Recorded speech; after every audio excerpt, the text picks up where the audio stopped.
ఓం పరమేశ్వర స్వరూపమైన సభకి నమస్కారం.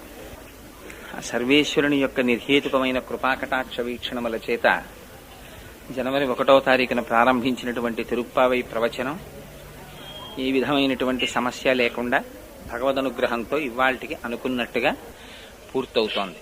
అనగా ఇవాళ 30వ పాశురాన్ని విజ్ఞాపన చేస్తాను. ఆ 30వ పాశురంతో ఫలాన్ని పొందినట్లే. ఎందుచేత అంటే నిన్నటి రోజున 9వ పాశురంలోనే తల్లి అసలు ఈ తిరుప్పావై అనేటటువంటి వ్రతాన్ని ఎందుకు చేసింది, దానివల్ల ఆవిడ కోరుకుంటున్నటువంటి ఫలితం ఎటువంటి ఫలితాన్ని కోరుకుంటోంది, కేవలం లౌకికమైన ఫలితమా లేకపోతే పరమేశ్వరుడి నుంచి విడివెడకుండా ఉండేటటువంటి నిరంతర కైంకర్యమా, ఆయనకి ఆంతరంగికమైనటువంటి కైంకర్యము చేసేటటువంటి స్థితి కావాలి అని నిన్నటి రోజున విస్పష్టంగా తల్లి ప్రకటించి ఉన్నది. ఆ 29వ పాశురము నడిచిన తర్వాత ఇవాళ 30వ పాశురం జరుగుతుంది. ఈ 30వ పాశురంలో ఇంచుమించుగా దీనిని విన్నవాళ్లకి, దీన్ని ప్రతిరోజు చదివిన వాళ్ళకి, భక్తి శ్రద్ధలతో ఈ వ్రతమును ఆచరించిన వాళ్ళకి కలిగేటటువంటి ఫలాన్ని నిరూపిస్తారు. అందుకని ఇవాళ ఆ 30వ పాశురంతో తిరుప్పావై ప్రవచనం పూర్తయిపోయినట్టే.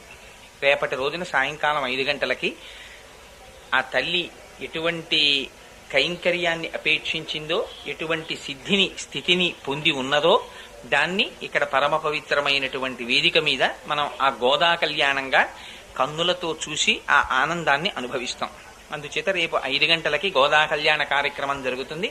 దానికి మీ అందరూ సకుటుంబ సపరివార సమేతంగా విచ్చేసి ఆ కళ్యాణ కార్యక్రమాన్ని చూసి స్వామివారి యొక్క అనుగ్రహమునకు పాత్రులకు దొరుగాక అని అభిలాషిస్తూ ఇవాల్టి పాశురాన్ని வங்கக்கடல் கடைந்த மாதவனை கேசவனை திங்கட்டிருமுகத்து செழியார் சென்றிரைஞ்சி அங்கப்பறை கொன்ற வாத்தை அணிபுதுவை பைங்கமலத் தந்தரிகள் பட்டபிரான் கோதை சொன்ன சங்கத்தமிழ் மாலை 30 தப்பாமேன் இங்கு இப்பரிசுரைப்பார் ஈரிரண்டு மால்வரை தோள் செங்கண் திருமுகத்து செல்வத் திருமாலால் எங்கும் திரு அருள் பெற்று இன்புரு వరం పావాయ్.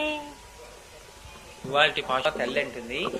అనేకమైనటువంటి పడవలతో నిండి ఉన్న ఆ పాల సముద్రాన్ని మధించి దాంట్లోంచి ఆవిర్భవించినటువంటి లక్ష్మీదేవిని తనదిగా చేసుకుని మాధవుడైన ఆ స్వామిని కేశవా అన్న నామంతో కీర్తించి ఆ వ్రేపల్లెలో జన్మించినటువంటి గోపికలు పూర్ణచంద్ర సదృశమైనటువంటి ముఖములు కలిగినటువంటి వారై, విలక్షణమైనటువంటి ఆభరణములను ధరించిన వారై, బాహ్యమునందు ప్రపంచమునకు పర అనేటటువంటి సాధనాన్ని, ఆంతరముగా తమకు పరమేశ్వరుని నుండి ఎన్నడూ విడివడనటువంటి నిత్య సంశ్లేషమనేటటువంటి గొప్ప ఫలాన్ని పొందినటువంటి వారై ఉన్నారు. ఇదిగో ఇటువంటి ఈ పరమ పవిత్రమైనటువంటి తిరుప్పావై అనబడేటటువంటి 30 ద్రవిడ పాశురములతో కూడినటువంటి మాలికని లోకమున మణిపూస వంటి శ్రీవిల్లిపుత్తూరులో నిరంతరము మెడలో పరిశుద్ధమైనటువంటి ఆ తామర పూసల మాలని ధరించేటటువంటి భట్టనాథుల యొక్క కుమార్తె అయిన ఆండాళ్ తల్లి గోదాదేవి ఈ పాశురాల్ని మాలికగా అనుసంధానము చేసి పాడి ఉన్నది. ఈ తిరుప్పావై అనబడేటటువంటి పాశురముల మాలికని ప్రతిరోజు క్రమము తప్పకుండా ఎవరు పారాయణ చేస్తున్నారో, ఎవరు ఈ తిరుప్పావై వ్రతాన్ని చేస్తున్నారో అటువంటి వారందరికీ ఆనాడు గోదాదేవి చేసినటువంటి వ్రతము యొక్క ప్రయోజనము ఏది ఉన్నదో దానిని పొందుతారు. కాదు సాక్షాత్తుగా ఆ గోపికలు ఎటువంటి ఫలితాన్ని పొందారో అటువంటి ఫలితాన్ని పొందుతారు. కేవలముగా బాహ్యమునందు తిరుప్పావైని అధ్యయనము చేసినంత మాత్రము చేత పుండరీకాక్షుడు, చతుర్భుజుడు, పర్వతము యొక్క శిఖరము వంటి శిరస్సు భుజములు కలిగినటువంటి వాడైన ఆ శ్రీ మహావిష్ణువు యొక్క అనుగ్రహమునకు పాత్రులవుతారని ఈ పాశురంలో ఫలసిద్ధిని కూడా వివరణ చేస్తూ ఆ తిరుప్పావైని పూర్తి చేశారు. ఆ తల్లి పేరు గోదాదేవి అన్నారు. గోదా అనడంలోనే అసలు ఒక గొప్ప రహస్యం ఉంది చివరి పాశురంలో ఆ మాట వాడడంలో. ఎందుకంటే ఆవిడికి అనేక నామాలున్నాయి. గోదా అంటారు, ఆవిడ్ని ఆముక్తమాల్యద అంటారు, సరే ఆవిడని ఆండాళ్ళు అంటారు, ఆవిడనే గోదా అంటారు. గో అంటే అన్నింటిని మించి మనకి సంబంధించినంత వరకు ప్రధానమైనటువంటిది గో అంటే వాక్కు, ద అంటే ఇచ్చునది. అసలు ఈ పాశురములను చదవాలన్నా పాశురములను చెప్పాలన్నా ఈ లోపల వాక్వైభవంగా నిలబడి చెప్పాలి అంటే ఆవిడ యొక్క అనుగ్రహం ఉంటే తప్ప అసలు చెప్పడం కుదరదు. లేకపోతే నేనేమిటి తిరుప్పావై చెప్పడం ఏమిటి అంటే కేవలం ఆ తల్లి యొక్క అనుగ్రహం ప్రసరించింది. ఆ కారణం చేత తిరుప్పావై చెప్పించింది. ఇది ఆ గోదా అన్న పేరులో ఉన్న రహస్యం. గో అంటే స్వర్గం, దా అంటే ఇచ్చున్నది. ఊర్ధ్వలోకముల యొక్క సుఖమును కావాలని అభిలషించినటువంటి వారికి దాన్ని ఇస్తుంది. గో అంటే మోక్షం, దా ఇచ్చున్నది. పునరావృత్తి రహితమైనటువంటి మోక్షస్థితి కావాలనుకున్న వాళ్ళకి ఆ మోక్షాన్ని ఇస్తుంది. గో అంటే దిక్కు, దా ఇచ్చున్నది. ఇప్పటి వరకు దిక్కు లేక అనాథయ్యి తిరిగినటువంటి వాడికి శ్రీకృష్ణ పరమాత్మ యొక్క చరణారవిందములను దిక్కుగా ఇస్తుంది. అందుకని ఆవిడ గోదా. అటువంటి గోదాదేవి ఆనాడు పాలసముద్రాన్ని మధించి ఆ ఆవిర్భవించినటువంటి లక్ష్మీదేవిని తనదిగా చేసుకున్నటువంటి శ్రీ మహావిష్ణువు మాధవుడైతే ఆయనని కేశవ అని పిలిచారట వీళ్ళు. ఇందులో ఒక గమ్మత్తైన మాట ఉంది. పాలసముద్రాన్ని మధించినటువంటి వాళ్ళు దేవతలు, రాక్షసులు, వాళ్ళిద్దరూ కలిసి మధించారు.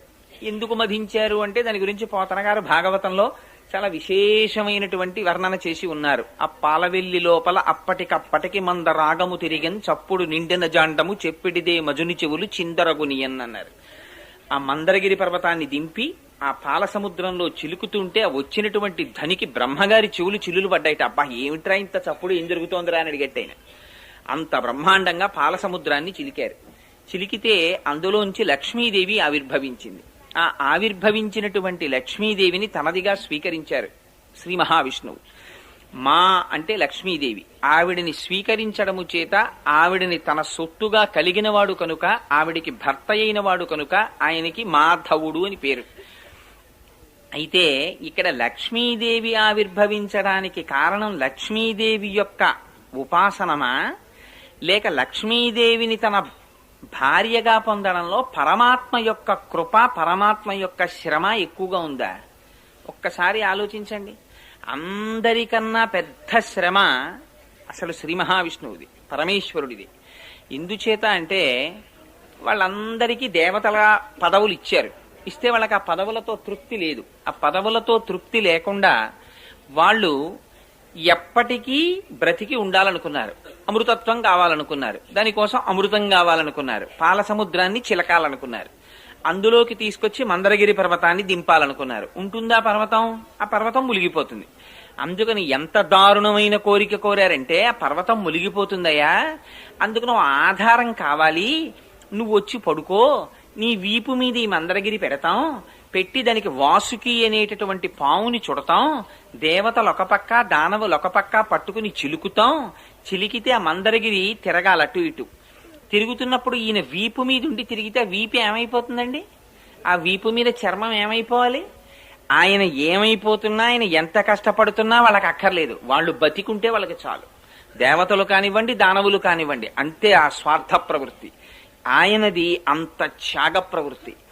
అంత కష్టపడి ఆయన మందరగిరి పర్వతాన్ని చిలికి, ఆ మందరగిరిని వాళ్ళు చిలికితే ఆయన అంత క్లేశం అనుభవిస్తే ఆనాడు అందులోంచి అనేకం వచ్చాయి. ఆ వచ్చిన వాటిల్లో లక్ష్మీదేవి ఒకరు.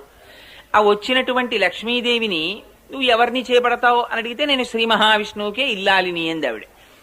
ఆయన మెడలో వరమాల వేసింది. వేస్తే ఆవిడ్ని భార్యగా పొంది అంత కష్టపడి పాల సముద్రంలో పడుకుని వీపు మీద మందర పర్వతాన్ని పెట్టుకుని వీపు చిరిగిపోయేటట్టుగా ఆధారమై అంత తాను కష్టపడితే లక్ష్మీదేవి ఆవిర్భవిస్తే ఆ లక్ష్మీదేవిని తన భార్యగా పొందితే ఆవిడ పెట్టుకోవాలా, ఆయన పెట్టుకోవాలా పేరు?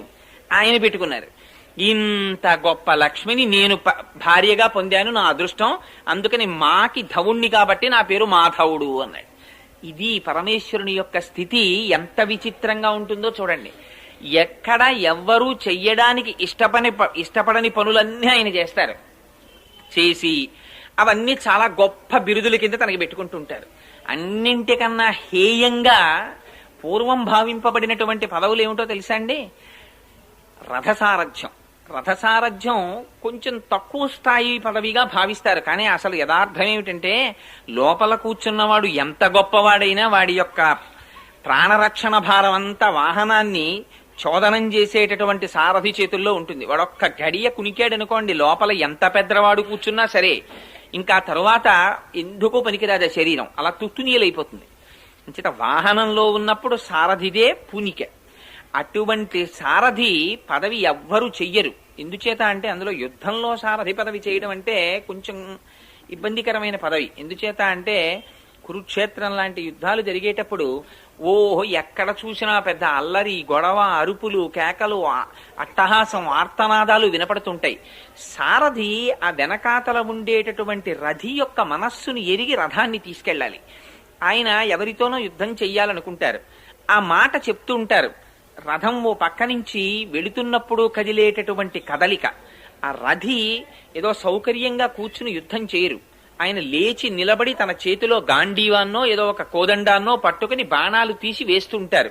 ఇలా చేత్తో పట్టుకోవడానికి ఏం ఆధారం ఉండదు. అలా వెళ్లిపోయేటటువంటి రథాన్ని నడిపేటప్పుడు సారథికి రథి చెప్పేటటువంటి మాట వినపడాలి.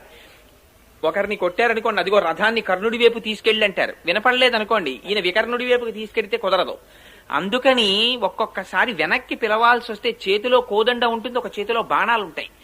అందుకని అవి కాసేపు ఆపి పిలుస్తూ కబుర్లు చెప్పుకోవడానికి ఉండదు, చుట్టూ శత్రువులు ఉంటారు.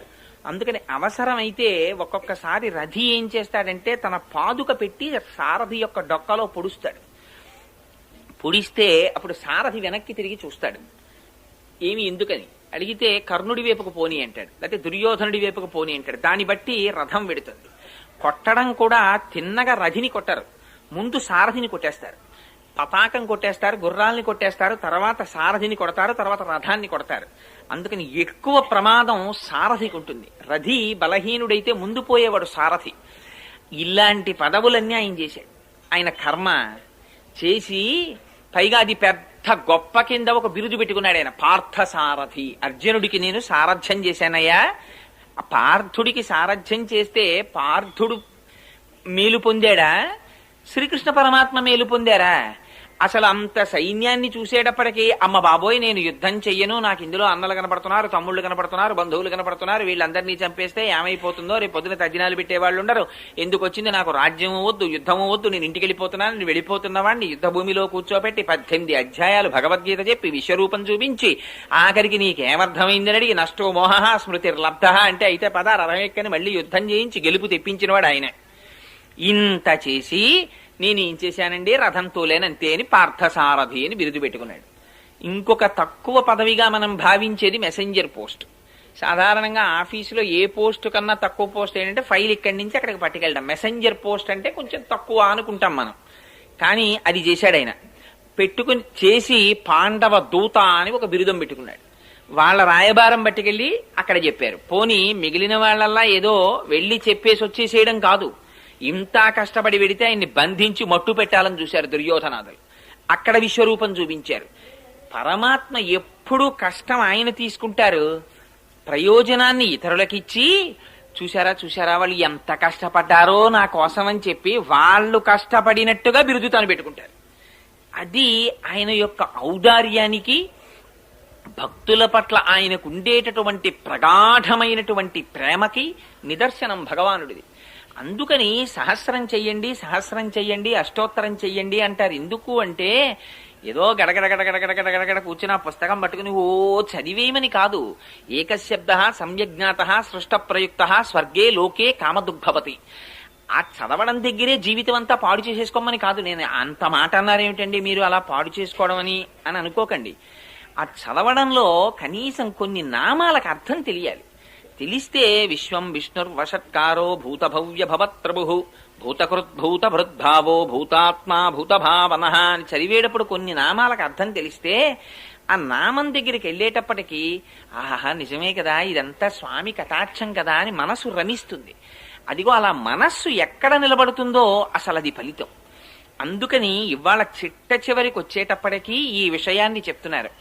అన్ని ఓడలతో కూడినటువంటి పాల సముద్రాన్ని చిలికి ఆ చిలకడము చేత ఆవిర్భవించినటువంటి లక్ష్మిని తనదిగా పొంది మాధవుడని ఈయన పేరు పెట్టుకున్నారట. పెట్టుకున్నటువంటి ఆ మాధవుణ్ణి గోపికలు కేశవ అని కీర్తించారట. మాధవుడు ఆయనైతే వీళ్ళు మాధవ అని పిలవకుండా కేశవ అని కీర్తించడం ఏమిటి అంటే ఆ మనస్థితి అటువంటిది. వాళ్ళు ఎందుకు పొందారో తెలుసా ఫలితాన్ని? కేవలంగా ఏదో నామాలు చెప్పేసి ఫలితం పొందిన వాళ్ళు కారు వాళ్ళు. వాళ్ళకి ఏ పేరు పెట్టి స్వామిని పిలవాలో వాళ్ళకి అర్థమైంది. కేశవా అని పిలవడంలో ఒక రహస్యం ఉంది. గుర్రం రూపంలో వచ్చాడు కంసుడి పనుపున ఒక రాక్షసుడు.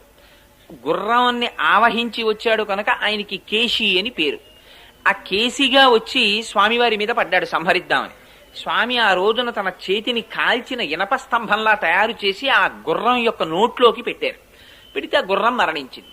ఆ గుర్రం మరణిస్తే కేశిని సంహరించిన వాడు కనుక కేశవ అని నామం వచ్చింది ఆయనకి. ఈ కేశవ అన్న నామంలో ఒక విచిత్రమైనటువంటి విషయం ఉంది. అన్నింటికీ కూడా కారణం అహంకారం. ఈ అహంకారానికి కారణం మనస్సు, మనస్సుకి కారణం ఇంద్రియాలు. ఇవన్నీ విచ్చలవిడిగా తిరిగేటటువంటివి. ఇవన్నీ కూడా ఆ కేశవ గుర్రంలో సూచింపబడతాయి. ఈ గుర్రాన్ని మనమదుపు చేద్దామంటే అదుపు చేయలేం. కళ్ళని చూడని దానిని చూడకుండా ఉంచడం అంటే చాలా కష్టం. అసలు భగవంతుడిచ్చిన గొప్ప పరీక్ష అంతా అక్కడ పెట్టేశాడండి. కళ్ళిచ్చేశాడు, ముక్కు ఇచ్చేశాడు, నోరు ఇచ్చేశాడు, చెవులు ఇచ్చేశాడు, స్పర్శేంద్రియాన్ని ఇచ్చాడు, కాళ్ళు ఇచ్చాడు, చేతులు ఇచ్చాడు, నోరు ఇచ్చాడు, మలద్వారం ఇచ్చాడు, మూత్రద్వారం ఇచ్చాడు. ఇచ్చి అబ్బాయి నీకు ఇవన్నీ ఇస్తున్నానయ్యా అని నీ ఇష్టం వచ్చినట్టు వాడుకో అనలేదు. నేను కొన్ని చెప్తాను అలా వాడుకో, వాడుకుంటే నిన్ను నేను చూస్తానన్నాడు. తర్వాత మీ ఇష్టం, కానీ ముందు మాత్రం ఆయన చెప్పింది ఇవి ఇస్తున్నాను. దాంతో పాటు వేదం ఒకటి చెప్పాను. ఆ వేదంలో ఈ ఇంద్రియాల్ని ఎలా వాడుకోవాలో నేను చెప్తున్నాను, వాటికి మాత్రమే ఉపయోగించన్నారు. కానీ అలాగ నువ్వు వాడుకోకపోయినా స్వేచ్ఛగా తిరిగేటటువంటి అలవాటు వాటికి ఉంది. అందుకు నా కళ్ళు తిరుగుతుంటాయి, ఆ చెవి తిరుగుతూ ఉంటుంది, ఆ ముక్కు తిరుగుతూ ఉంటుంది. కానీ ప్రయత్నపూర్వకంగా నిగ్రహించి వెనక్కి తీసుకురావాలి. చూడకూడని దానిని చూడకో, వినకూడని దానిని వినకో అని వెనక్కి తేవాలి. అలా తేకపోతే మళ్ళీ ఉపాధి హీనమైనటువంటి ఉపాధులలోకి వెళ్ళిపోతాడు. ఇక్కడ వచ్చింది పెద్ద పేచీ అంతా. అసలు బయట ప్రపంచంలో అన్నింటినీ నేను కంట్రోల్ చేస్తున్నాను అంటాడు. కానీ అక్కడ కంట్రోల్ చేయలేడు. కంట్రోల్ చేయవలసిందంతా ఇక్కడుంది. దీన్ని వదిలి బయటనంతటిని కంట్రోల్ చేస్తున్నానని తిరుగుతుంటాడు. తను ఎక్కిన స్కూటర్ని కంట్రోల్ చేయడం తేలిక, కాలుతో నొక్కితే బ్రేక్ ఆగుతుంది బండి. కానీ ఈ కన్నుని చూడని దానిని చూడకూడని దానిని చూడకుండా నిగ్రహించి ఒక రోజు. దీనికి వ్యాఖ్యానం రాశారు పెద్దలు. ఒక్క రోజుని యూనిట్ గా తీసుకుని ఒక 24 గంటల టైముని తీసుకుని మనస్సు ఎంతసేపు భగవంతుడి పాదముల యందు నిలబడుతోందో నిష్పక్షపాతంగా బేరీజు వేసుకుని చూసుకోమన్నారు. ఎందుకంటే మనకు ఉండేవి ఉదయం, మధ్యాహ్నం, సాయంత్రం, రాత్రి. 24 గంటల టైంని మీకు ఇచ్చినట్టుగా చెప్తే ఒక పిల్లవాడికి 2 గంటల ఎగ్జామినేషన్ పేపర్కి ఇచ్చినట్టు 24 గంటల్లో కనీసం ఆవలింతకి, కునుకుకి, నిద్రకి, వీటన్నింటికి కలిపి ఎంత లేదన్నా ఒక 12 గంటలో 10 గంటలో తీసేయండి. ఇంకా ఉండేది 22, ఇంకా మిగిలేది 12 గంటలు లేదా 14 గంటలు. ఈ 14 గంటల టైంలో ప్రయత్నపూర్వకంగా మనకు ఒక లక్షణం ఒకటి ఉంటుంది. ఏమిటంటే ఆ పూజ గదిలో ఉండి పూజ చేసినంతసేపే భగవంతుడు. అది అయిపోగానే అమ్మయ్య ఇంకా పూజ అయిపోయింది, ఇంకా మనం ఇంకా మిగిలిన టైం భగవంతుడి కోసం కాదు, మన కోసమని మనకు ఒక గొప్ప పూనిక. అందుకని ఆ పూజ గదిలో అని మీరు భగవంతుడి కోసం కేటాయించేటటువంటి టైము కేవలం ఒక అరగంటో గంటో ఉంటుంది. ఆ అరగంటో గంటో అసలు నిజంగా పూజ చేసేటప్పుడు మీరు ఒక్కసారి వాచ్ చేసి చూడండి సిన్సియర్గా. ఎంతసేపు మనస్సు నిజంగా భగవానుడి యొక్క పాదముల యందు నిలబడింది అని మీరు కౌంట్ వేసి చూడండి. కౌంట్ వేసి చూస్తే మీరు కూర్చున్న గంటలో అట్ ది మోస్ట్ అలవాటు ఉన్నవాడైతే, కొంత సాధనలో ఉన్నవాడైతే ఒక 15 నిమిషాలు నిలబెడతాడేమో. 45 నిమిషాలు రొట్టే ఉట్టినే వెళ్ళిపోతుంది అంతే. నోటికొచ్చేసి కాబట్టి శ్రీమాతా శ్రీ మహారాజ్ని మొదలెడితే శివశక్తి ఐక్య రూపిణి లలితాంబిక అని అయిపోయిందిలా ఉందని మనం తెలుసుకోవాలి. అంత స్పీడ్గా చదివేస్తారు. లేకపోతే విష్ణు సహస్రం మొదలెట్టినా అంతే, లేకపోతే శివాష్టోత్తరం మొదలెట్టినా, ఏది మొదలెట్టినా అంత వేగం, ఎంత స్పీడో. ఇక్కడ ఏం చేస్తున్నాడో, ఏం జరుగుతుందో, ఎందుకు చేస్తున్నాడో పెద్ద అల్లరి అంతే. ఇట్స్ ఆల్ రిచువలిస్టిక్ అండి. ఇదంతా తంతురా అంది శాస్త్రం. ఉట్టిది ఇదంతా తంతు అంది. ఇదంతా దేని కొరకు అంటే మనస్సుని తీసుకెళ్లి అక్కడ పెట్టడానికి మీకు ఒక ఎక్సర్సైజ్, ఫిజికల్ ఎక్సర్సైజ్ ఎలా చేస్తారో పూజ కూడా ఒక ఎక్సర్సైజ్ అంతే. అది మనస్సును అక్కడ పెట్టడం చేతనవ్వాలి. దానికోసం ఇదంతా అల్లరి. అలా చూసుకుంటే మీరు కార్తీక పౌర్ణమి నాడు తీసుకెళ్లి 365 ఒత్తులు కట్ట దీపాలు పెట్టడం ఎందుకండి? 365 రోజులు దీపారాధన చేయవలసిన వాడు దీపారాధన చెయ్యలేకపోయిన రోజులు కొన్ని ఉంటాయి. ఊరెళ్ళానని కొన్ని రోజులు అంటాడు, నిద్ర లేవలేకపోయానని కొన్నాళ్ళు అంటాడు. అన్నింటికన్నా పెద్ద బైపాస్ ఒకటి ఉంటుంది. నేను సాధారణంగా చూస్తుంటాను కొందరు ఇళ్లల్లో ఏదైనా పూజ జరిగితే వాళ్ళ ఆవిడ్ని పిలిచి దీపం పెట్టమంటాడు. వీడు పెడితే ఏదో పెద్ద అల్లరైపోతుందో లేకపోతే ఏదో పాపం వచ్చేస్తుంది అన్నట్టు.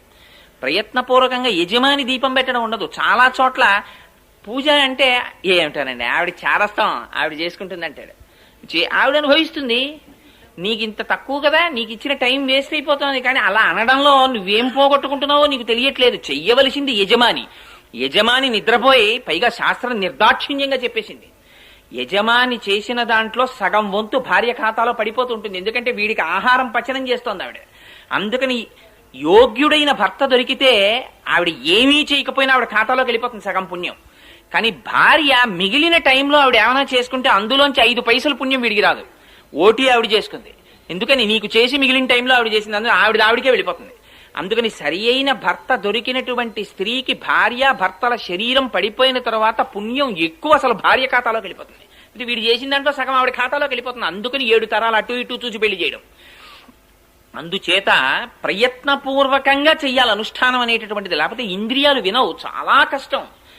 కానీ ఇక్కడ వీళ్ళు అటువంటి మాధవుణ్ణి మాధవ అని పిలవట్లేదుట. ఎందుకని మాధవ అంటే నిన్నటి రోజున చెప్పారు, నీ స్పృహణీయమైన బంగారు తామర పూల వంటి నీ పాదములను మేము దర్శనము చేసినది కోరికతో కాదు. లక్ష్మి యొక్క కటాక్షమును అపేక్షించడం భగవంతుణ్ణి చేరుకోవడానికి, కానీ లక్ష్మి కటాక్షమును లక్ష్మి కటాక్షముగా అనుభవించడానికి కాదు. అంటే మేము ఐశ్వర్యం కోసం అడగడం తప్పేం కాదు. అలా అంటే అండి మేము డబ్బు అడగకూడదని శాస్త్రం ఎక్కడా చెప్పలేదు. ధర్మబద్ధమైన అర్థమును గృహస్థాశ్రమంలో ఉన్నవాడు కోరుకోవచ్చు ధర్మం చేయడానికి, అది తప్పేం కాదు. కానీ అల్టిమేట్ చిట్ట చివరి యొక్క ఫలితం మాత్రం పరమేశ్వరుణ్ణి చేరుకోవడము ఎందు పూనికుండాలని చెప్పింది శాస్త్రం. అందుచేత అదిగో అందుకని మేము అటువంటి మాధవుణ్ణి కేశవా అనేటటువంటి నామంతో పిలుస్తున్నాం. ఆ కేశవా అని నామంతో పిలిచినటువంటి గోపికలు ఎటువంటి వారట అంటే వ్రేపల్లెలో పుట్టి పూర్ణచంద్రుని వంటి ముఖములు కలిగిన వారు, విలక్షణమైన ఆభరణములు ధరించిన వారట.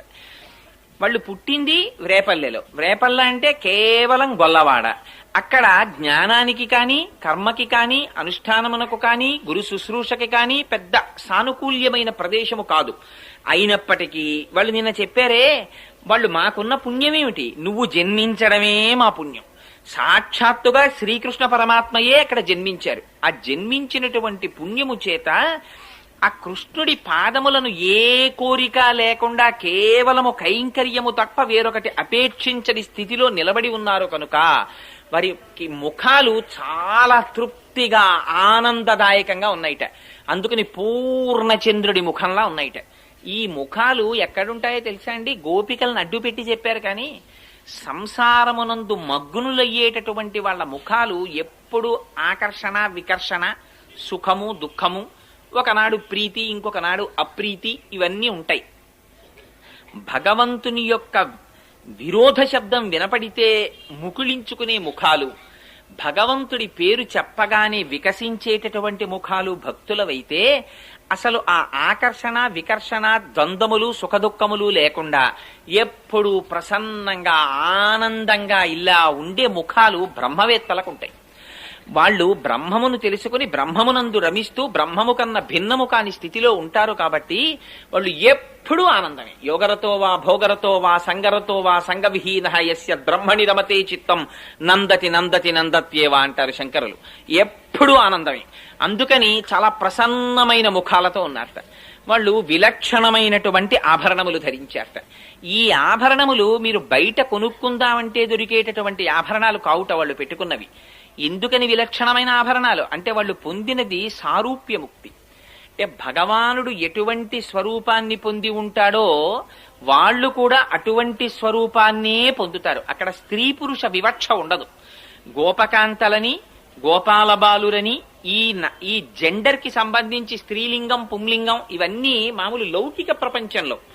శాస్త్రంలో మాట్లాడేటప్పుడు పురుషుడు పురుషుడు అంటుంటారు. ఆ పురుషుడు పురుషుడు అన్నవాడు మగవాడని కాదు అర్థం.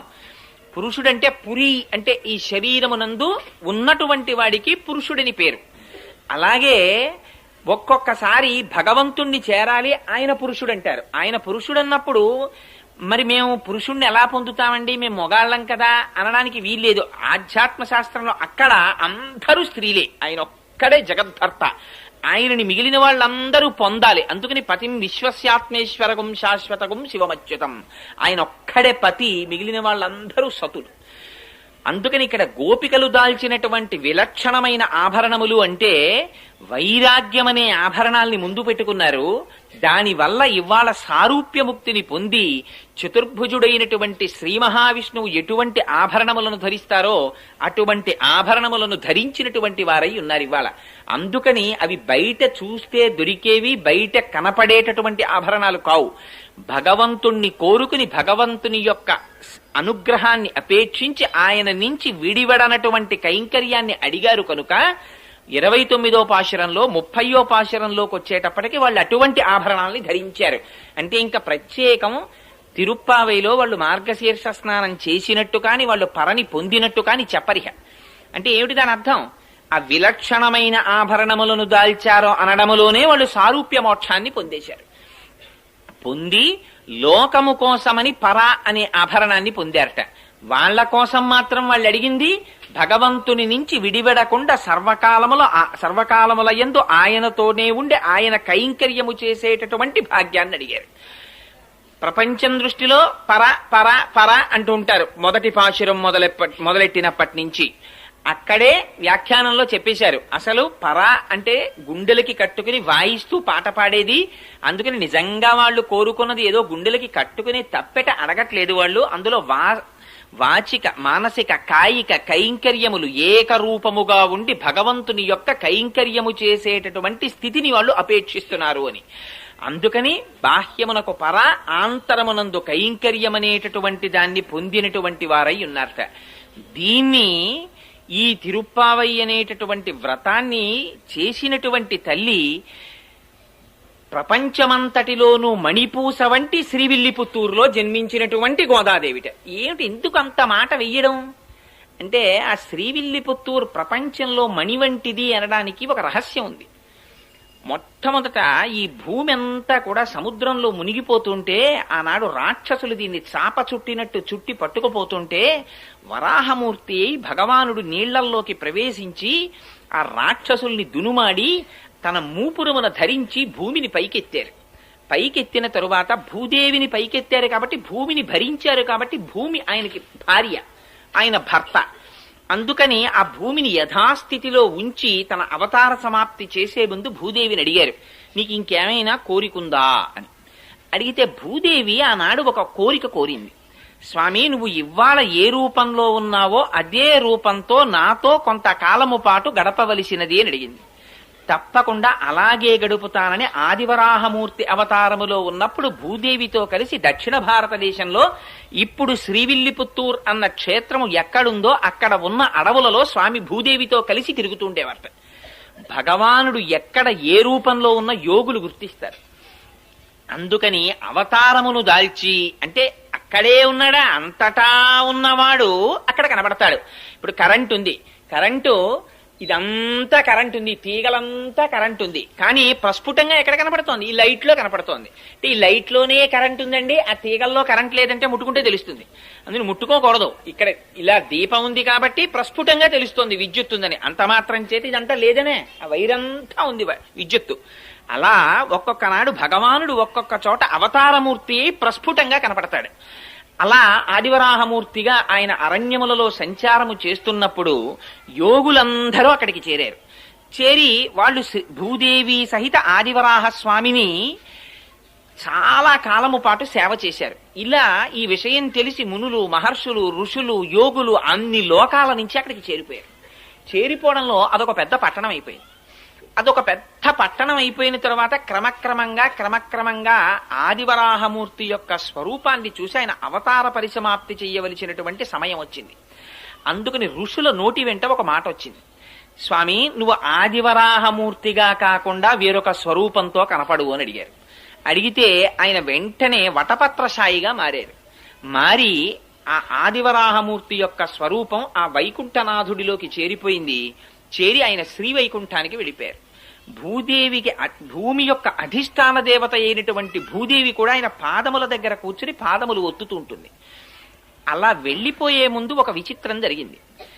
ఋషులందరూ అక్కడ ఉండి భగవానుడున్నాడని యాగాలు చేస్తుంటే వెంటనే అక్కడికి రాక్షసులు వచ్చారు. ఇవి రెండు ఎప్పుడూ చేరుతాయండి భగవానుడున్న చోట. అందుకే భగవానుడికి సూర్యుడు చంద్రుడు కళ్ళు. రాక్షసులు ఉంటారు, భక్తులు ఉంటారు ఒకే చోట.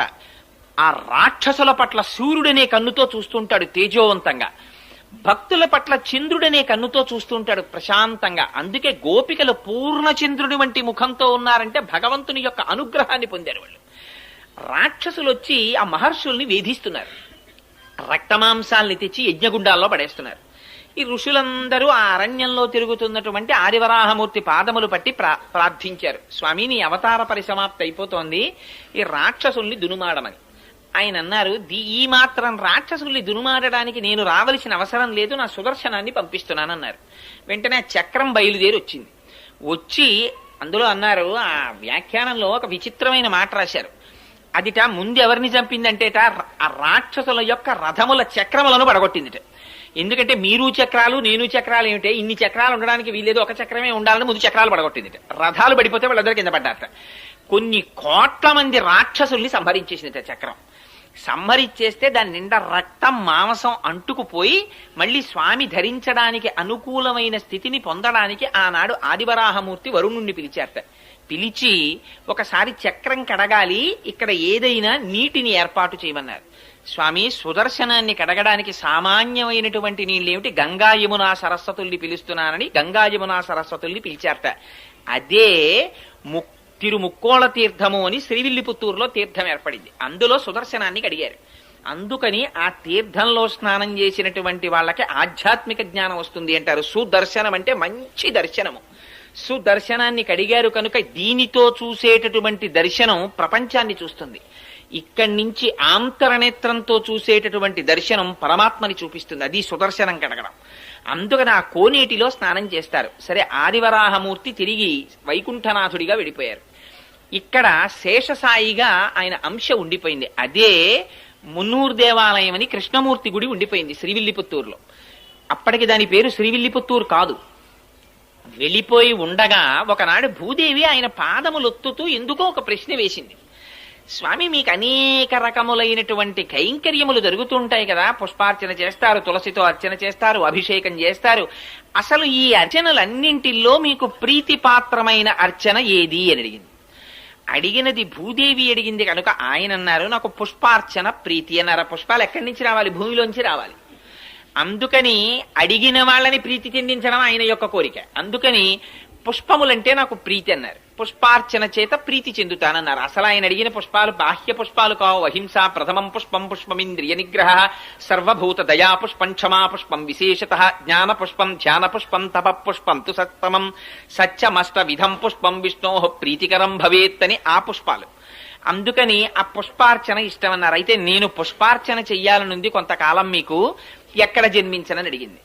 అడిగితే నువ్వు కడుపున పుట్టవలసిన అవసరం లేదు, నాకు పుష్పార్చన చెయ్యడానికి పుడతానని అడుగుతున్నావు కనుక మన గరుక్మంతుని యొక్క అంశలో భట్టనాథులని ఒకరు జన్మిస్తారు, వారికి అయోనిజవై తులసి వనంలో నువ్వు దొరుకుదువుగానివి అని అభయం ఇచ్చారు. సరే, ఈలోగా ఆదివరాహమూర్తి యొక్క అవతారము పరిసమాప్తి కాగానే అక్కడున్న మహర్షులు ఋషులు అందరూ వెళ్ళిపోయారు. వెళ్ళిపోతే మళ్ళీ అది అడవి కింద ఉండిపోయింది. ఆ అడవిలో చిన్న కుగ్రామం ఒకటి ఏర్పడింది. దాని పేరు పుత్తూరుని పిలిచేవారు. అక్కడ కండువు అనబడేటటువంటి పేరు కలిగినటువంటి వాడు, విల్లి అని పేరు కలిగినటువంటి వాడు, ఇద్దరు ఆటవికులు సోదరులు ఉండేవారు. వాళ్ళిద్దరూ రోజు జంతువుల్ని వేటాడి ఆ మాంసం తెచ్చుకు తినేవారు. వాళ్ళిద్దరూ ఒక రోజున ఒక పులిని వేటాడడానికని బయలుదేరారు. ఆ పులి పరిగెత్తింది ఒక గుహవేపు. అటువేపుగా ఈ విల్లి అన్నవాడు పరిగెత్తాడు, కండు అన్నవాడు పరిగెత్తాడు. ఈ వెళ్ళినటువంటి పులి మీద ఆ కండు అన్నవాడు బాణం వేశాడు. దెబ్బతిన్న పులి ఎటో నక్కింది.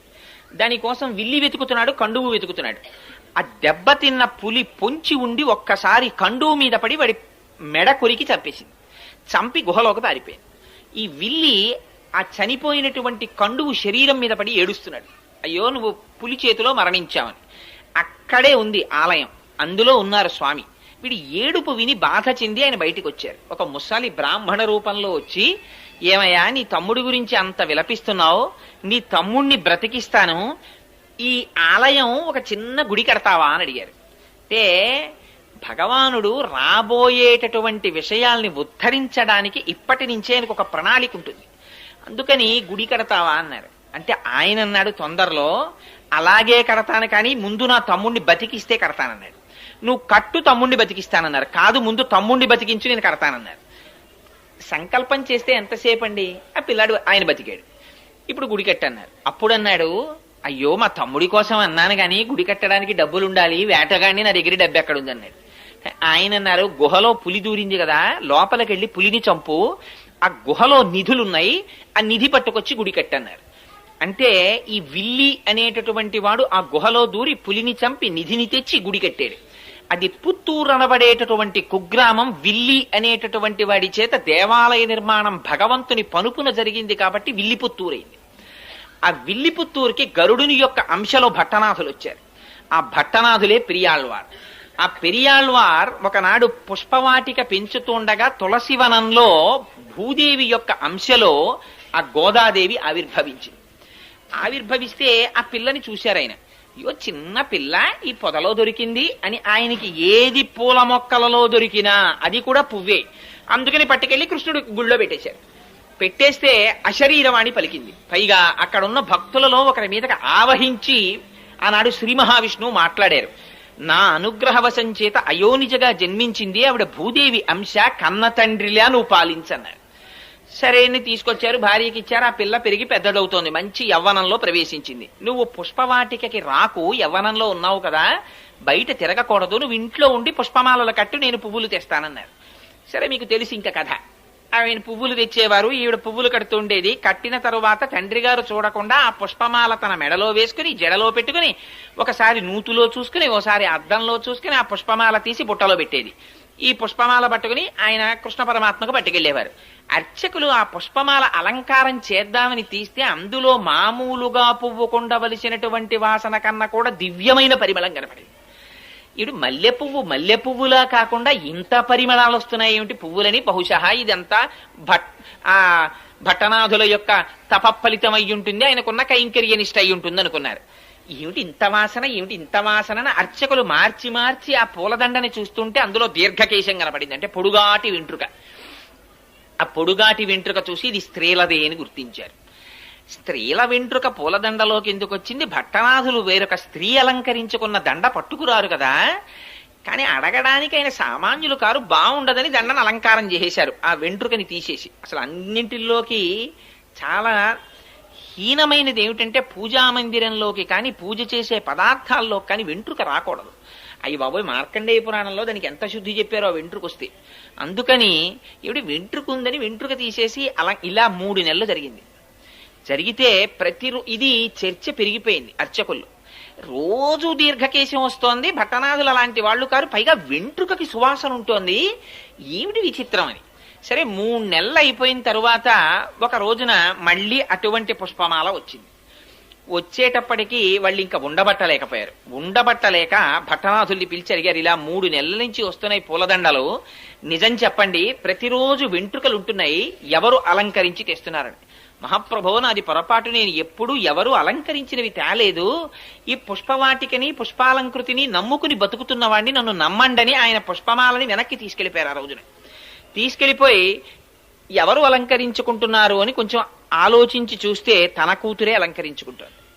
చూశారు, అమ్మా ఎంత తప్పు చేశావమ్మా, పరమాత్మకిచ్చే పుష్పహారాన్ని నువ్వు అలంకరించుకుని ఇస్తున్నావా, దానివల్ల నేను మాట పడ్డానమ్మా అని. ఆ రోజున ఆయన పట్టుకెళ్ళడానికి పుష్పమాలలు లేవు, బయటకెళ్ళి చూస్తే పువ్వులు దొరకలేదు, బాధ పెట్టుకుని పడుకున్నారు. ఆ రాత్రి ఆయనకి కృష్ణ పరమాత్మ కల్లోకి వచ్చారు. నాకు చాలా ప్రీతి నీ కూతురు అలంకరించుకున్న పుష్పమాలయే, ఆవిడ భూదేవి అంశ, వచ్చిందే ఆ కైంకర్యానికి వచ్చింది, మీ అమ్మాయి అలంకరించుకున్న దండలు పట్టుకొచ్చి నాకు అలంకారం చేయమన్నారు. అంటే భట్టనాథులు అన్నారు, ఈ మాట నాకు చెప్తే సరిపోతుందా, అర్చకులకు కూడా చెప్పండి అన్నారు. అంటే ఆయన మళ్ళీ అర్చకులకి అశరీరవాణిగా పలికి వినిపించారు. అప్పటి నుంచి అందుకని మాలని ధరించి ముక్త విడిచిపెట్టి ద ఇచ్చినది కాబట్టి ఆవిడికి ఆముక్త మాల్యద అని పేరొచ్చింది. ఆ పుష్పహారాన్ని పట్టుకొచ్చి స్వామికి అలంకారం చేసేవారు. సరే కొన్నాళ్ళు పోయిన తరువాత భట్టనాథులు అడిగారు, అనగా పెరియాళ్వార్ విష్ణు చిత్తులు, అమ్మ నీకు యవ్వనం వచ్చింది కదా, వివాహం చెయ్యాలి కదా, ఎవరిని వివాహం చేసుకుంటావు అని అడిగారు. అడిగితే ఆవిడంది, తాను వేసుకున్నటువంటి మాలని మార్చి వేసుకునేటటువంటి అధికారం భార్యాభర్తలకే కదా ఉంది. మనం ఒక పని చేస్తుంటాం సాధారణంగా, వివాహంలో కానీ ఎందులోనన్నా దండలు వేయించే సాంప్రదాయం ఉంటుంది. అందులో సాధారణంగా ఇద్దరికి చెరుకో దండ ఇచ్చి ఆ దండలు వాళ్ళ మెళ్ళో వీళ్ల మెళ్ళో వేయిస్తారు. అది కాదు అసలు. భార్యాభర్తల సంబంధం అంటే ఏమిటంటే, భర్త చేతితో దండ పట్టుకుని భార్య మెడలో వేస్తాడు, భార్య చేతితో దండ పట్టుకుని భర్త మెడలో వేస్తుంది. వేసిన తరువాత భార్య తన మెడలో దండ తీసి భర్త మెడలో వేస్తుంది, భర్త తన మెడలో దండ తీసి భార్య మెడలో వేస్తాడు. అలా పక్క పక్కన కూర్చుని దండలు మార్చుకుంటే వాళ్ళు భార్యాభర్తలని గుర్తు. అలా నేను ధరించిన మాల తీసి ఇస్తే ఆయన వేసుకున్నాడు, అందుకని ఆయనే పతి. అందుకని ఇంకా వేరుగా చెప్పక్కర్లేదు. అందుకని నేను శ్రీ మహావిష్ణువుని వివాహం చేసుకుంటాను. అమ్మో ఎంత గొప్ప కోరిక కోరావమ్మా, శ్రీ మహావిష్ణువుని వివాహం చేసుకుంటావా? కానీ మరి శ్రీ మహావిష్ణువు అంటే చాలా మూర్తులుగా ఉన్నారు, ఇందులో నువ్వే మూర్తిని చేసుకుంటావన్నారు ఆయన. అంటే ఆవిడంది, ఎన్ని రకాలుగా ఉంటాడు అంటే నాన్నగారు చెప్పండి అంది. అంటే ఆయన ఏదో 105 దివ్య దేశాల్లో శ్రీ మహావిష్ణువు ఎలా ఉంటారో ఆ మూర్తులన్నీ వర్ణించారట. వర్ణిస్తే అందుట నాన్నగారు వింటుంటే, ఒక్కొక్క శ్లోకం మీరు ఒక్కొక్క క్షేత్రంలో ఉన్న మూర్తుల గురించి చెప్తున్నారు, ఇవన్నీ వింటుంటే అబ్బో ఏ మూర్తికి ఆ మూర్తే గొప్ప అనిపిస్తోంది. అలా ఏం తెలుస్తుందండి వింటే? అబ్బా అమ్మాయి తెల్లగా ఉంటాడమ్మా, అమెరికాలో ఉంటాడమ్మా, బూట్లు వేసుకుంటాడమ్మా, కోట్ వేసుకుంటాడమ్మా, పుట్టుమచ్చ ఉండదమ్మా మొహం మీద, చంద్రబింబం అమ్మా, బలానా కుటుంబరావు గారు అబ్బాయి, బలానా కోటేశ్వరరావు అబ్బాయి ఇలాగమ్మా అని చెప్తుంటే అందరి పెళ్లి కొడుకులు ఎలా ఉన్నారో ఒకసారి పిలవండి చూస్తానంది ఆవిడ. అంటే అందుకనిట ఆయన పెరియాళ్వారని పిలిచింది. ఆయన అక్కడ కూర్చుని పర్ణశాలలో ఒక్కొక్క శ్లోకం చదివారట 105 క్షేత్రాల్లో ఉన్న స్వాముల్ని. వాళ్ళందరూ వచ్చి అక్కడ నిలబడ్డారు. ఇది ఆయన శక్తి. 105 మూర్తుల్ని తీసుకొచ్చి నించోపెట్టారు. నించోపెట్టి నీకెవరిని చేసుకుంటావమ్మా అని అడిగారు. అడిగితే శ్రీరంగంలో ఉన్న రంగనాథుడు ఆవిడికి బాగా నచ్చాడు. ఈయన్ని చేసుకుంటాను నాన్నగారు అందిట. అంటే మిగిలిన వాళ్ళని ఏమనుకోకండి స్వామి, మా అమ్మాయి ఈయన్ని మెచ్చుకుందంటే, అయ్యో ప్రతిబింబంలాగా నేనే కదయా 105 మూర్తులుగా ఉన్నది, ఏకస్వమేవ బహుధా భవభాసిలోకే, ఆయనే కదా ఉన్న ఒక్క ఆత్మేగా ఇన్ని రకాలుగా కనపడాలి అని ఆ స్వామి రంగనాథుడు చేసుకుంటానన్నారు. మిగిలిన వాళ్ళందరూ వెళ్ళిపోయారు, మిగిలిన మూర్తులు. పాపం ఈ రంగనాథుడిని చేసుకుంటానని ఆవిడ మురిసిపోతోంది. అదిగో వ్యాఖ్యానంలో రాశారు, ఆ స్వామి ఒకనాటి రాత్రి గోదాదేవి దగ్గరికి వచ్చి ఆవిడతో భోగం అనుభవించారు. అంటే ఆవిడ బ్రహ్మానందమును అనుభవించింది. ఆనాడు ఆండాళ్ తల్లికి వరం ఇచ్చారట, నువ్వు ఏ పరమాత్మని కోరి ఇంత తపస్సు చేశావో అటువంటి నిన్ను నేను ఆనందాన్ని పొందినటువంటి రోజు, నువ్వు బ్రహ్మానందమును పొందిన రోజు కనుక, భోగం అనుభవించిన రోజు కనుక ఇది ఉత్తరోత్తర భోగి అని పిలవబడుతుంది అని చెప్పారట. అందుకని భోగి పండగ. అందుకని అదిగో ఆ భోగం అనుభవించి స్వామి వెళ్ళిపోయారు. చాలా కాలం అయిపోయింది, ఆయన రాలేదు. ఈవిడ బెంగ పెట్టేసుకుంటోంది, అవతల కళ్యాణం జరగలేదు. ఎలాగా అని బెంగ పెట్టుకుని ఉండిపోయి ఈవిడ చాలా విరహతాపమును అనుభవిస్తూ ఆఖరికి అబ్బో విశేషమైనటువంటి వృత్తాంతం రాశారు. ఓ పరిచారికని పంపించింది. పంపించేటప్పటికి శ్రీరంగంలో శృంగార మండపంలో వసంతం ఆడుతున్నాడు ఆయన రంగనాథుడు. అప్పుడు ఈవిడ తన యొక్క భక్తి ప్రపత్తుల చేత యోగ మార్గంలో వెళ్ళింది ఆయన దగ్గరికి. వెళ్ళి, స్వామి నీ గురించి ఆండాళ్ తల్లి అలమటించిపోతోంది, రావలసింది అంటే తన మెడలో పుష్పహారాన్ని చేతి ఉంగరాన్ని ఇచ్చి పంపించారు స్వామి. ఆ ఇచ్చిన తరువాత కొంతకాలం అయిన తర్వాత తన దగ్గర ఉన్నటువంటి అర్చకులకి, ఆలయ అధికారులకి స్వప్నంలో కనపడి చెప్పారు. ఇవి జరుగుతుంటాయండి యథార్థంగా. అన్నవరం సత్యనారాయణ స్వామి వారు వెలిసే ముందు అనువంశిక ధర్మకర్తకి ఆయన స్నేహితుడు ప్రకాశరావు గారికి ఒకే రోజు రాత్రి కల్లోకి వచ్చి చెప్పారు, నేను అంకోల వృక్షం కింద ఉన్నాను, నన్ను పైకి తీసి ప్రతిష్ఠ చెయ్యండి అని. ఎప్పుడో కాదు, ఈ మధ్య, అప్పుడే అన్నవరంలో ప్రతిష్ఠ జరిగింది. అందుకని అలా కలలో కనపడి చెప్తే ఆలయ అధికారులకి ఏమని చెప్పారంటే, మీరు నా కోసం వజ్రవైఢూర్య సహితమైనటువంటి పల్లకీని ఎలా పంపిస్తారో అలా గోదాదేవికి పంపించండి. పంపిస్తే ఆవిడ పల్లకి ఎక్కి వస్తుంది. వచ్చిన తరువాత నేను ఆవిడ్ని కళ్యాణం చేసుకుంటానని చెప్పారు. అలా కళ్యాణం చేసుకుంటానని రంగనాథుడు పలికినటువంటి మాట మేరకి పల్లకిని ఆ ఛత్రాన్ని చామరాన్ని అన్నిటినీ తీసుకుని విష్ణుచిత్తుడి ఇంటికి వెళ్ళారు. వెడితే విష్ణుచిత్తుల వారు ఆ రాజుగారికి కబురు చేశారు. అంతకుముందు పరతత్వ నిర్ణయంలో రాజ్యసభలో పాల్గొన్నారు కనుక రాజు తన పరివారం అంతటితో వచ్చాడు. ఓహో పెద్ద వేడుక కింద ఊరిరిగింపు ఒకటి బయలుదేరి శ్రీరంగం చేరుకున్నారు. చేరుకున్న తర్వాత ఉత్సవమూర్తితో కలిపి అమ్మవారికి వివాహం చేశారు. చేసిన తరువాతట స్పష్టంగా రాశారు. 4 వ్యాఖ్యానాలు ఉన్నాయి గోదాదేవి కళ్యాణం గురించి. 4గింటిల్లో అన్నింటిలో ఆవిడ అంతర్ధానం అయినట్టు రాశారు. కానీ నమ్మాళ్ళవారి దగ్గరికి వెళ్ళినట్టు ఒక చోట, 4గింటిలో 4 రకాలు ఈ వివాహం జరిగింది. అందులో పెద్దలు చాలా మంది అంగీకరించినటువంటిది. అందులో వైష్ణవులలో పెద్ద పెద్ద పండితులు సాధికారికంగా అంగీకరించి రాసిన వ్యాఖ్యానాన్ని మాత్రమే నేను విజ్ఞాపన చేస్తున్నాను. అందుకని ఆ తల్లికి ఉత్సవమూర్తితో వివాహం జరిగిన తర్వాత, ఉత్సవమూర్తి అంటే ఒక చోట ఉండదు కదా, మూల విరాట్ లాగా ఉత్సవమూర్తి బయటికి వస్తారు ఊరేగింపుకి. మూల విరాట్ ఎప్పుడు ఆలయంలో ఉంటారు. అందుకని ఆ ఉత్సవమూర్తి తర్వాత సేవకి వెళ్ళిపోయారు. అంటే పొద్దున్నే తిరుమలలో చూడండి కళ్యాణానికి వస్తాయి మూర్తులు. కళ్యాణానికి ఏమిటి, సోమవారం అయితే ఏదో ఒక అర్చన ఉంటుంది, దానికి వస్తారు. మంగళవారం అయితే ఒక సేవ, బుధవారం అయితే సహస్రకలశాభిషేకం, గురువారం అయితే తిరుప్పావడ, శుక్రవారం అయితే పూరాభిషేకం, ఇలా రకరకాలు నిత్య కళ్యాణోత్సవానికి వస్తాయి. ముందు వచ్చి కళ్యాణం జరిగిపోతుంది. కళ్యాణం అయిపోయిన తర్వాత ఊంజల్ సేవకి అద్దాల మండపంలో కెడతాయి. ఊంజల్ సేవ అయిపోయిన తర్వాత రంగనాయకుల మండపంలో వసంతోత్సవానికి వస్తాయి. రంగనాయకుల మండపంలో వసంతోత్సవం అయిపోయిన తర్వాత ఆ రోజు జరగవలసిన ఆర్జిత బ్రహ్మోత్సవానికి వస్తాయి. ఆర్జిత బ్రహ్మోత్సవం అయిపోయిన తర్వాత ఇవే ఉత్సవ విగ్రహాలు బయటికి వస్తాయి. బయటికి వచ్చి స్వామి తన ఉభయనాంచారులతో కలిసి సహస్రదీపాలంకార మండపంలో ఉయ్యాల లూగుతారు. ఉయ్యాల లూగిన తర్వాత ఇదే ఉత్సవమూర్తులు మళ్ళీ లోపలికెడతాయి. ఇంతగా ఆ ఉత్సవమూర్తులు తిరుగుతాయి. మూల విరాట్ లోపల ఉండిపోతారు. ఆవిడ అనుకుందిట, ఏమిటి ఉత్సవమూర్తి ఇలా తిరుగుతున్నారు, ఎప్పుడూ కదలకుండా నాతో కలిసి ఉండిపోయే మూర్తి నాకు కావాలని తండ్రి గారితో కలిసి ప్రదక్షిణం చేసి మూల విరాట్ దగ్గరికి వెళ్లి తన చేతితో నీరాజనమిచ్చి శేషపాన్పున ఎక్కి రంగనాథుడి దగ్గర పాదముల దగ్గర కూర్చుని అంతర్ధానం అయిపోయింది. అలా రంగనాథుణ్ణి అందరూ చూస్తుండగా పొందింది. 30 పాశురములను విజ్ఞాపన చేసి ప్రతిరోజు పాశురాన్ని ఒక పూజ కింద చేసేది ఆవిడ. పార్వతీదేవిని అర్చించిన తరువాత ఆ పాశురాల్ని చదివినట్టుగా వ్యాఖ్యానాల్లో రాశారు. ఎందుచేత అంటే కాత్యాయని వ్రతాన్ని గురించి విన్న తరువాత తిరుప్పావై చేసింది గోదాదేవి.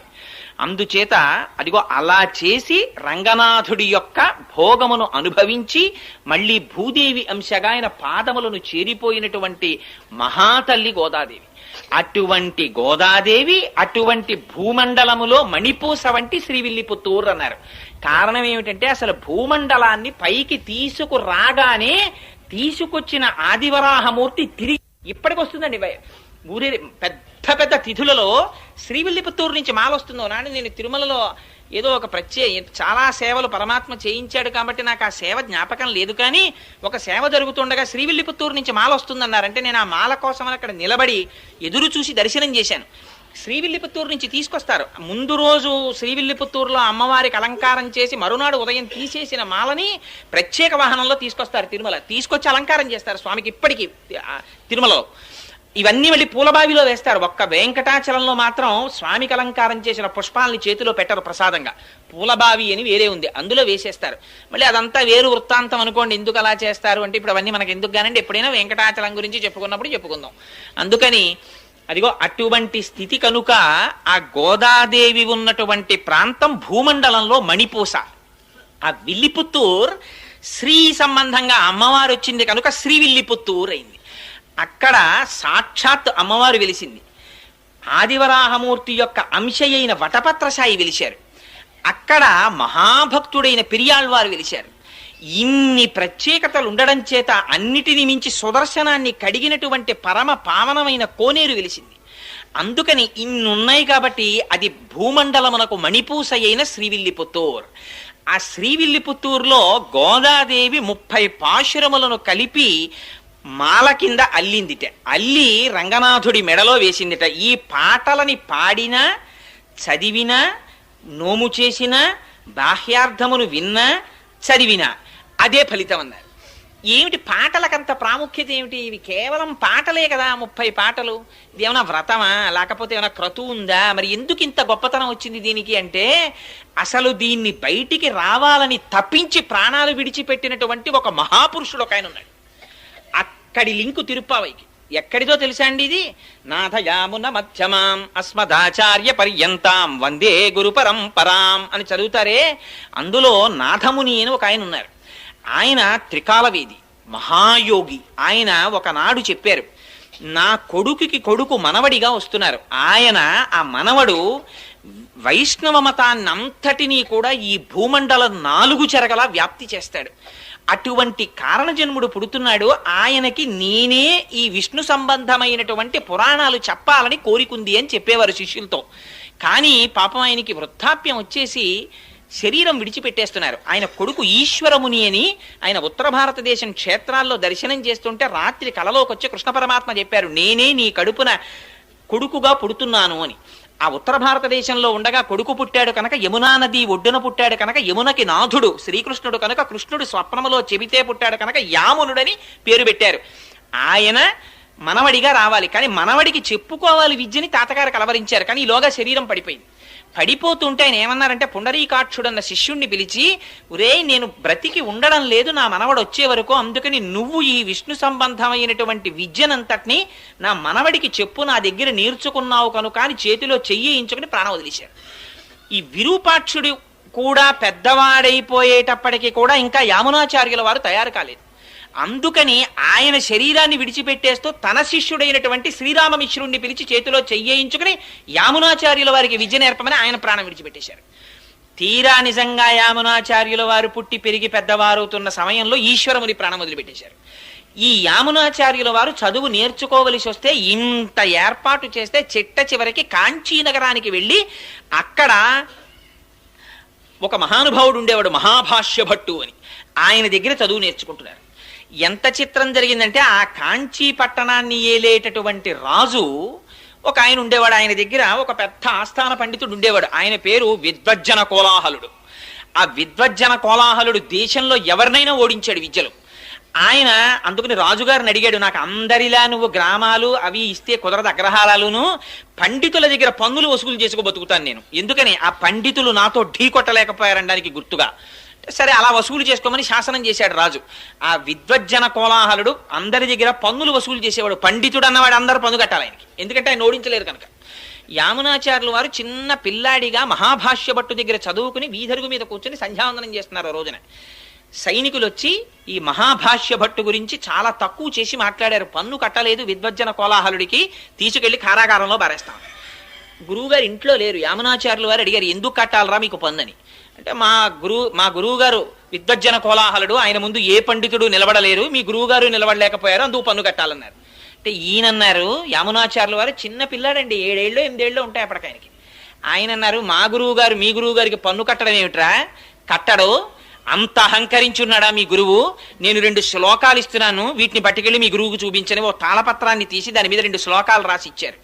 నేను పండితుణ్ణి కాను, నేను కవిని కాను, నేను వినయము చేత సుసంపన్నుణ్ణి, కానీ ఎదురు తిరిగిన వాళ్ళ కొమ్ములు విరిచేసే మేటిగాడిని అని పద్యాలు రాశారు.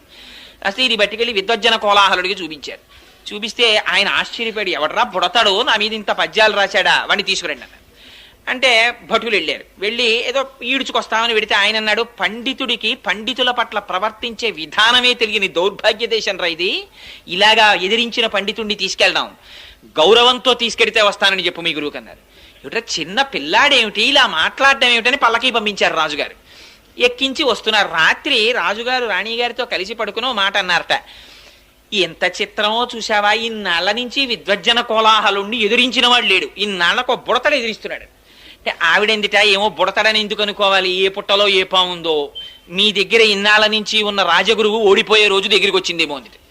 అంటే ఆయన అన్నట్ట, ఎంత మాట అన్నావు, విద్వజ్జన కోలాహలుడు ఓడిపోవడమా, అలాగే ఓడిపోతే నేను ఒక్కనాటికి ఊహించలేను అన్నాడు. అంటే భార్య ఏంది, ఏమి ఎందుకు ఊహించలేరు, గెలిస్తే ఏమి ఇచ్చేస్తారండి, అర్ధరాజ్యం ఇచ్చేస్తాను ఆ పిల్లాడికి అన్నాడు. సరే చూడండి ఆ పిల్లాడు గెలుస్తాడండి.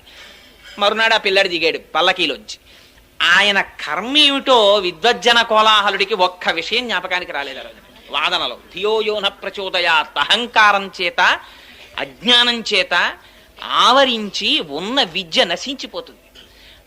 ఆ భగవంతుని యందు శిరస్సు వంచడం తగ్గిపోయి ఇదంతా నా ప్రజ్ఞ అని ఇలా చూపించుకోవడం మొదలు కాగానే మేఘాలు కమ్మినట్టు కమ్ముతుంది పొర.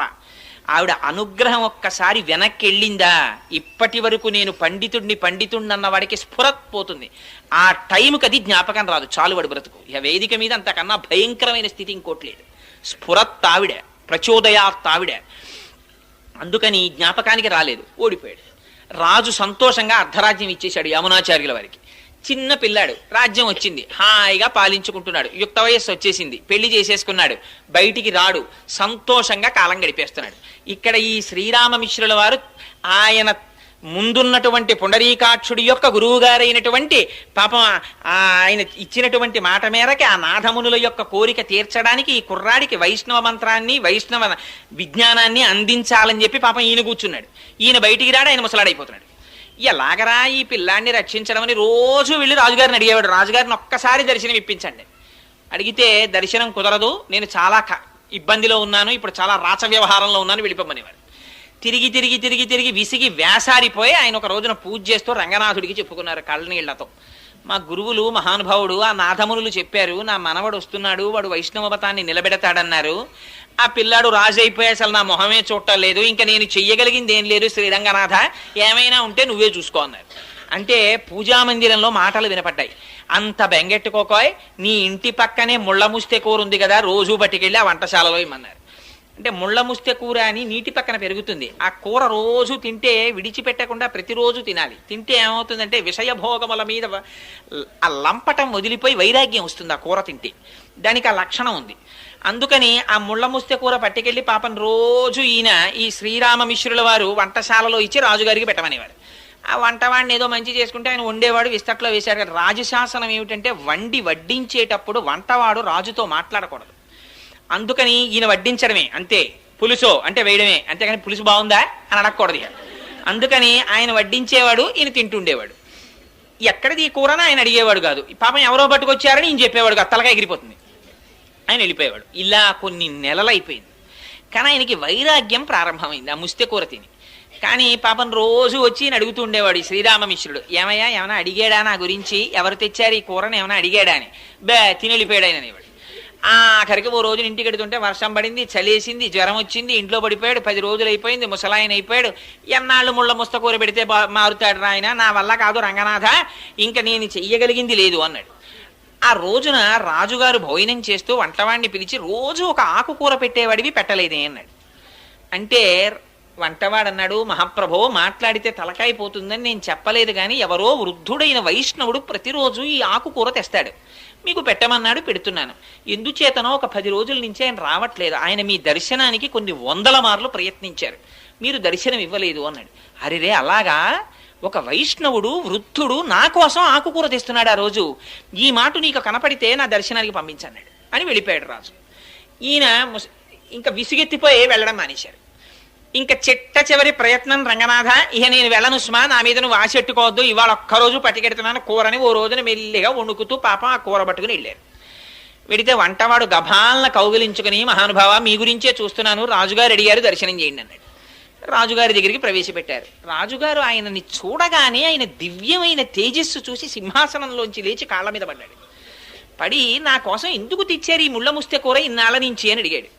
అడిగితే ఏమీ లేదండి, మీ తాత ముత్తాతలు పెద్ద నిధి ఒకటి సంపాదించి పెట్టారు, దాన్ని మీకు ఇమ్మన్నారు, ఎలాగో అలా మీ దర్శనం అయితే ఆ నిధి మీకు అప్పచెప్పేద్దాం, పెద్దవాడిని అయిపోతున్నాను కదా అని మిమ్మల్ని అడుగుదామని ఏదో ఒక అనుబంధం పెట్టుకోవడానికి కూర తెచ్చాను అంటే రాజు అన్నాడు, అయ్యో దానికి ఉంది, ఇప్పుడే సైన్యంతో వచ్చేసి ఆ నిధి తెచ్చేసుకుంటాను, ఎక్కడుంది చెప్పండి అన్నాడు. అంటే అబ్బాయి అలా కుదరదు రాజా, దానికి ఒక చిన్న షరత్ ఒకటి ఉంది, కొంచెం మీరు భగవద్గీత 18 అధ్యాయాలు చదివేస్తే తీసుకెళ్ళి మీకు ఆ నిధి ఇచ్చేస్తామన్నాడు. భగవద్గీత అప్పటికి ఆయనకి కూడా ఈ కూర తిని తిని తిని తిని తిని అసలు నేను ఎందుకు వచ్చానన్న వైరాగ్యం ప్రారంభమైంది. అందుకని ఆ భగవద్గీత ఎవరో మళ్ళీ నేను కొత్తగా పండితుడిని ఎక్కడ చూసుకుంటాను, మీరే చెప్పకూడదా రోజు అన్నాడు. అంతకన్నా భాగ్యమా మహానుభావ, నాథమునుల కోరిక తీరుతుందని ప్రతిరోజు వచ్చి 18 అధ్యాయాలు చెప్పాడు. పూర్ణమైన వైరాగ్యం వచ్చింది రాజుకి. ఇప్పుడు చూపిస్తారా నిధిని అని అడిగాడు. ఆ రోజు కోసమే ఎదురు చూస్తున్నాను మహారాజా, రెండని తీసుకెళ్ళాడు శ్రీరంగానికి. తీసుకెళ్లి ఆ శ్రీరంగనాథుడు ఇలా పడుకుని దక్షిణ దిక్కికి చూస్తూ ఇలా పడుకుని ఉంటారు. ఆ పాదముల దగ్గర శ్రీదేవి భూదేవి ఉంటారు. ఆ శ్రీరంగనాథుడి పాదాలు చూపించి, ఇదే మీ తాత ముత్తాతలు మీకు ఇచ్చిన పెన్నిధి, ఈ పెన్నిధిని మళ్ళీ మీకప్పజెప్పాలని ఆ పాదములను కొలిచేటటువంటి వైష్ణవుల యొక్క భక్తి, ఆ సాహిత్యము, ఆ సంపద ఇవన్నీ నిలబెట్టేటట్టుగా మీరు ఒక గొప్ప ఆచార్యులు కావాలని మీ తాత అపేక్షించారు. కానీ మీరు రాచరికంలో పడిపోయారు అని చెప్పి శ్రీరంగనాథుడి పాదాలు చూపించి అది నిధి అని చెప్పారు. వెంటనే ఆయన ఏం చేశాడంటే తన కొడుక్కి పట్టాభిషేకం చేసేసి శ్రీరంగంలో పర్ణశాల నిర్మించుకొని 5 పుస్తకాలు రాశారు. రాసి దేశంలో ఎందరో పండితుల్ని ఓడించి వైష్ణవ మతాన్ని స్థాపించారు. ఆయన స్థాపించిన వారు 120 సంవత్సరాలు బ్రతికారు. యామునాచార్యుల వారు 120వ సంవత్సరంలో ఆయన శరీరాన్ని విడిచిపెట్టేసే ముందు రామానుజాచార్యుల వారికి కబురు చేశారు ఒకసారి రమ్మని. రామానుజాచార్యుల వారు కంచిలో ఉన్నారు ఆ సమయంలో.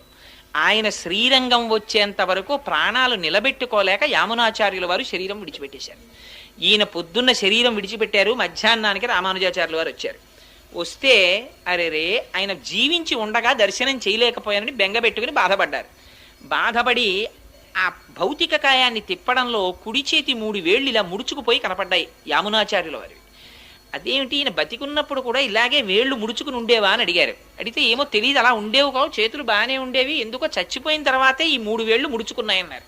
అంటే అప్పుడు రామానుజాచార్యుల వారు ఆలోచించి ఈయనకేవో తీరని కోరికలు 3 ఉండిపోయాయి, అవి నాకు చెప్పాలనుకున్నారు, అందుకే నాకు కబురు చేశారని ఒక్కసారి అంతర్ముఖులై ధ్యానం చేసి 3 ప్రతిజ్ఞలు చేశారు.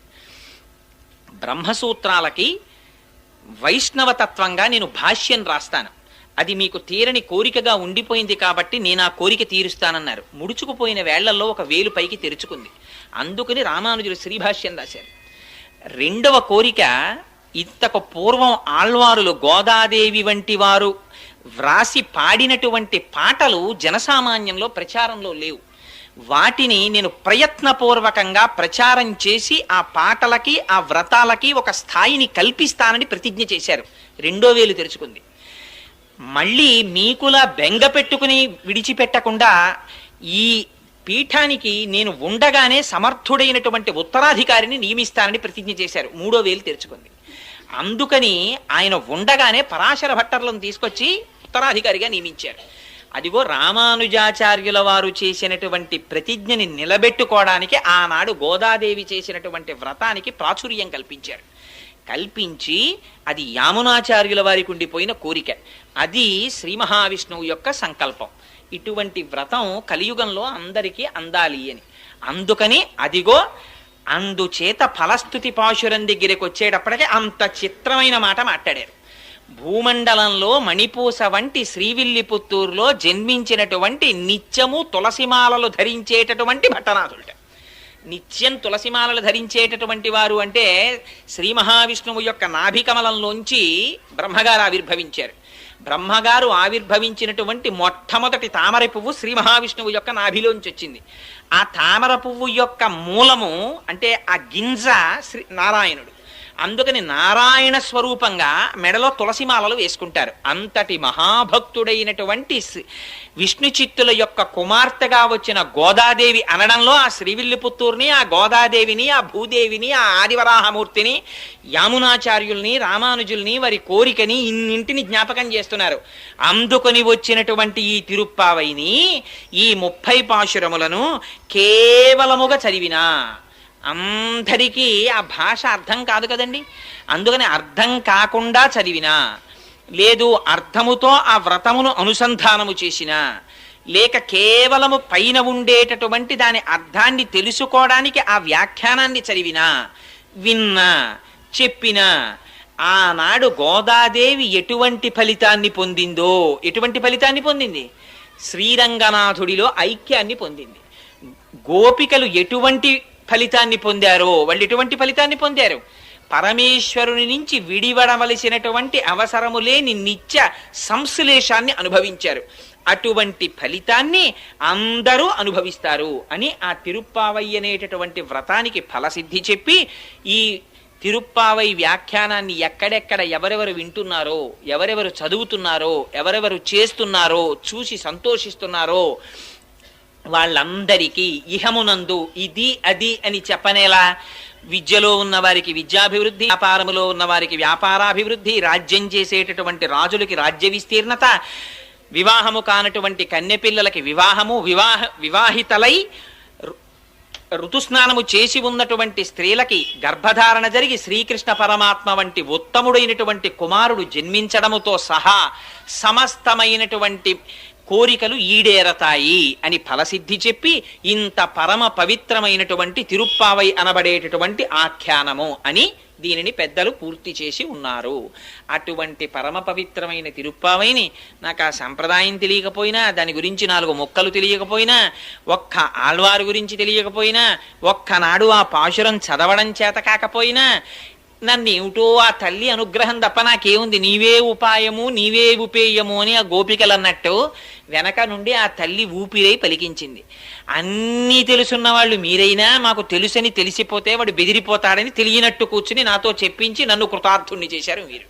అందుకని ఇంత పరమోత్కృష్టమైన భాగ్యాన్ని నాకు కల్పించినటువంటి ఈ వెంకటాచల దేవస్థానము యొక్క పాలక మండలి వారికి, ప్రత్యేకించి పితృసమానులు మహాపురుషులు, నిత్యము ఎవరికి నమస్కారం చెయ్యడానికి అర్హులో, ఎందుకంటే సాక్షాత్తుగా విష్ణువు యొక్క కళలు వారిలో ప్రవేశపెట్టి అర్చకత్వం ఇచ్చారు కనుక వారికి చేసిన నమస్కారము శ్రీ మహావిష్ణువుకి చేసినటువంటి నమస్కారమే.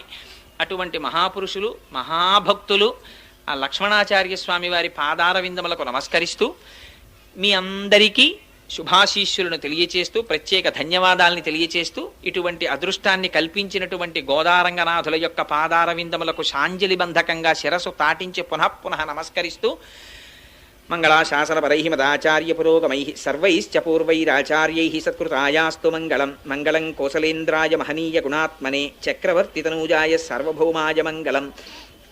ఉమాకాంతాయ కాంతాయ కామితార్థప్రదాయినే శ్రీగిరీశాయ దేవాయ మలినాథాయ మంగళం. కరచరణకృతం వా కర్మ వాక్కాయజం వా శ్రవణనైనజం వా మానసం వాపరాధం విహితమవిహితం వా సర్వమేత్తక్షమస్వ.